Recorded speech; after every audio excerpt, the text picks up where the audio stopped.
In this video, I'm going to reveal the single most important EQ band and why. Hi, my name is Joey Sturgis and welcome to the Joey Sturgis Tones YouTube channel. If you're new here, hit that subscribe button. And to all my subscribers, welcome back. Don't forget to like this video and ring the bell to get notified when we upload new videos. So let's get into it. Your EQ is a Swiss Army knife when it comes to making things work in the mix. On their own, EQs are capable of taming harsh frequencies, boosting underrepresented bands, and all kinds of other issues that can plague a particular sound or group of sounds. Your EQ equalizes the playing field between various instruments. Funny how that works, isn't it? But the EQ is just your first step to total mix success. And in order to get the most out of the rest of your dynamic processors and time-based effects, you're going to need to make use of your EQ's most important EQ band. This band is single-handedly responsible for maintaining clarity and depth within your mix. While the rest can help with intelligibility and masking, getting this band right can clean up so many problems commonly found in mixes without even a second thought.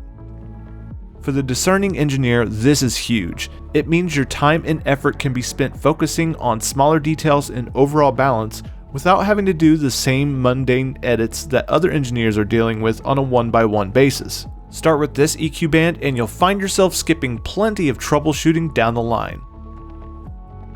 Bass frequencies are some of the most deceitful and powerful elements of any track, and dealing with them across dozens, sometimes hundreds of tracks can be maddening as they all build up and stack on top of each other. And what's worse, most of that low-end content is unnecessary garbage. It can be hard to replicate bass frequencies accurately in your monitoring environment, and for a lot of engineers, this means they're not getting dealt with until it's too late. If you're mixing with headphones, the lack of low-end content can be especially detrimental. Having a clear bottom to your songs creates the foundation for your mix to be built on. Your kick, bass, and the occasional synth should be filling out this area of the spectrum on your mix, but to make that happen, you need to make space for them to breathe. In the event you don't feel the need for a full-featured EQ on a track, there's still a one-band solution that I recommend time and time again. By adding a single-band high-pass filter to your non-bass tracks, you can quickly and easily roll off the junk that clutters up other tracks.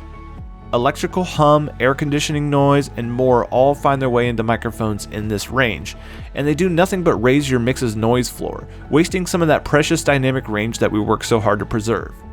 While the breaking point will differ on every track and it'll be unique, the process for finding it is the same. Enable your high-pass filter and start raising the frequency until you start hearing it affect your intended source instrument.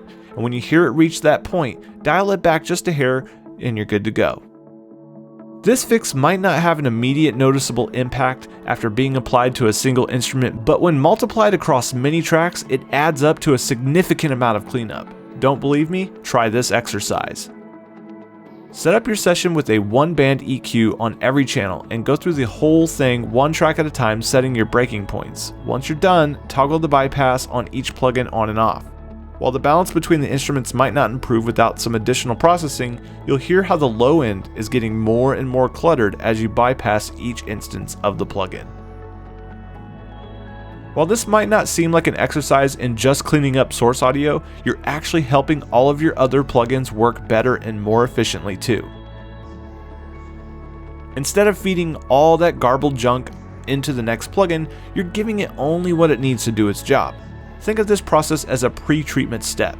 JST Clip might be able to clip your track just fine with the low-end content in the track, but then cleaning it up first means that you can drive it harder without that unneeded frequency content contributing to the clipping circuit. The same could be said for a limiter like Finality. On its own, Finality is perfectly capable of limiting most source audio, but having a low-end rumble may cause it to trigger earlier than you'd want it to if it was only treating the frequency content that you care about. It's safe to say that unless a dynamic processor includes a high pass on the way in, most of them could be improved with just a little bit of cleanup beforehand. Are you already taking steps to clean up your source audio before you start mixing?